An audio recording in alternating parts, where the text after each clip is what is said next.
Good day, everyone. So, today we will be talking about cybercrime. Cybercrime is defined as a crime where a computer is the object of the crime or it is used as a tool to commit an offense. A cybercriminal may use a device to access a user's personal confidential business and government information or disable a device.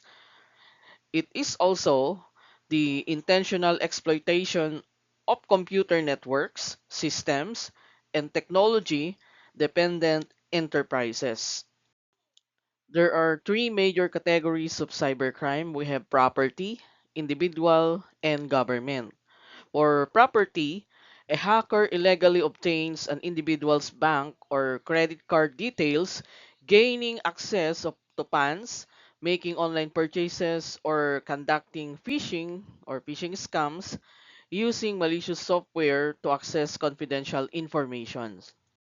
Another one is individual. This category of cybercrime involves one individual distributing malicious or illegal information online. This can include cyber stalking, distributing pornography, and trafficking. And lastly, government. This is the least common cybercrime, but it is the most serious offense. A crime against government is also known as cyber terrorism.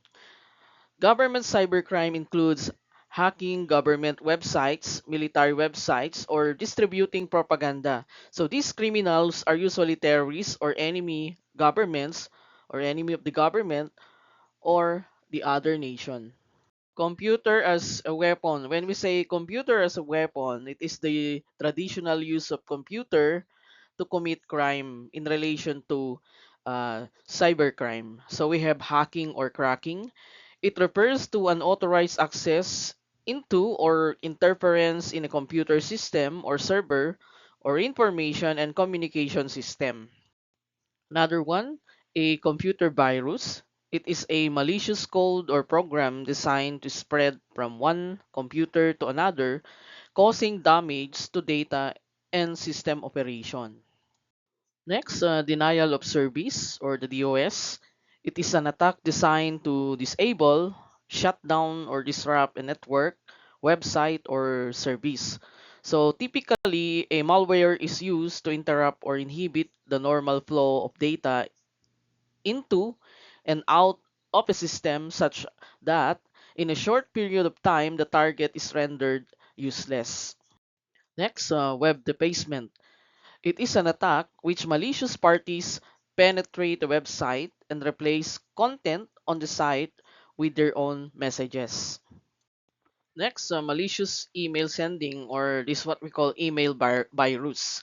It consists of malicious code distributed via email messages to infect one or more devices.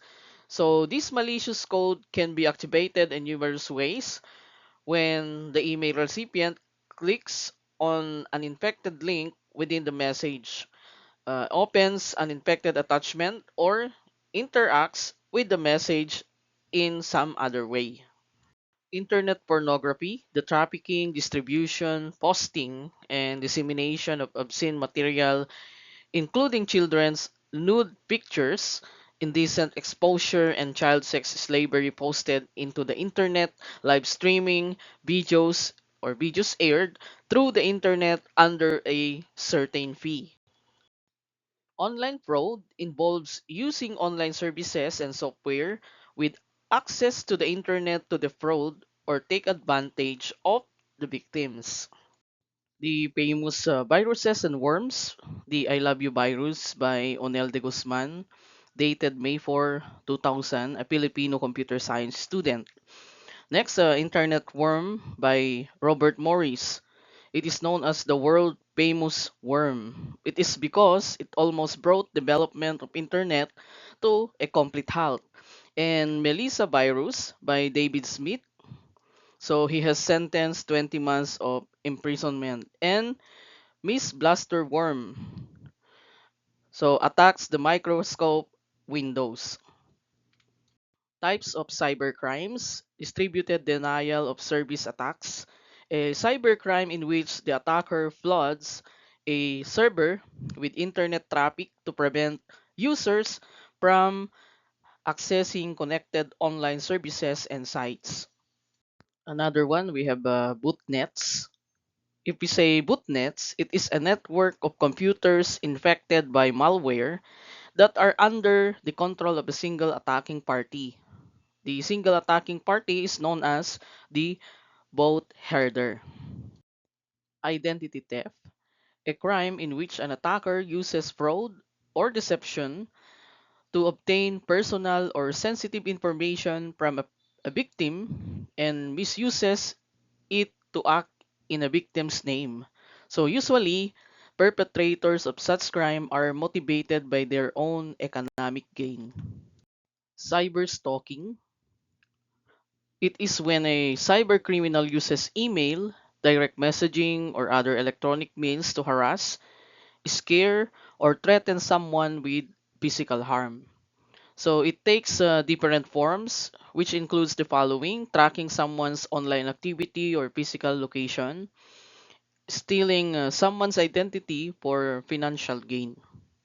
Social engineering is a manipulation technique where cyber criminals exploit human trust to obtain confidential information, enabling further cybercrimes using disguised communication such as emails or calls. So they trick individuals into revealing password or personal details. PUPs or potentially unwanted programs. So these are often installed when other software is installed on the computer. Typically, PUPs serves as a marketing tool and often modifies browser settings or displays unwanted advertisements. So the most common form of PUP is known as the adware.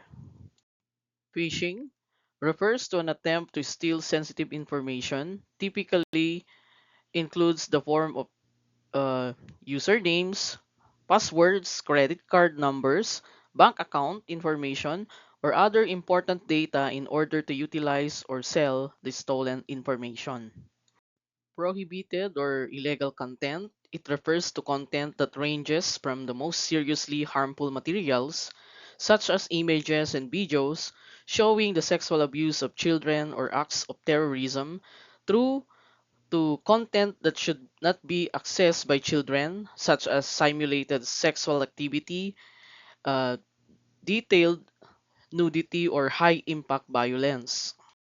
Online scams is a deception carried out over the internet with the aim of tricking individuals into giving away personal, financial, or other sensitive information or directly stealing their money. So, online scams can take many forms, from phishing messages and fake online marketplaces to elaborate fraudulent dating profiles and too good to be true investment deals. So, what online scams usually have in common in their use of social engineering tactics? So, this is to deceive, manipulate, and exploit their victims. Exploit kit or exploit pack is a type of toolkit cyber criminals use to attack vulnerabilities in systems so they can distribute malware or perform other malicious activities.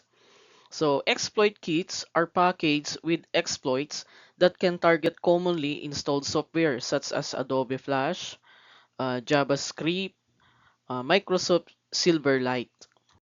Republic Act 10175, or otherwise known as an act defining cybercrime, providing for the prevention, investigation, suppression, and the imposition of penalties therefore, and for other purposes, for its short title, Cybercrime Prevention Act of 2012. It was approved on September 12, 2012. For your assignment, research for the functions of the following: the functions and their duties, Office of Cybercrimes, Cybercrime Investigation and Coordinating Center or the CICC, and Department of Justice. So take note, you have to indicate your source or your references.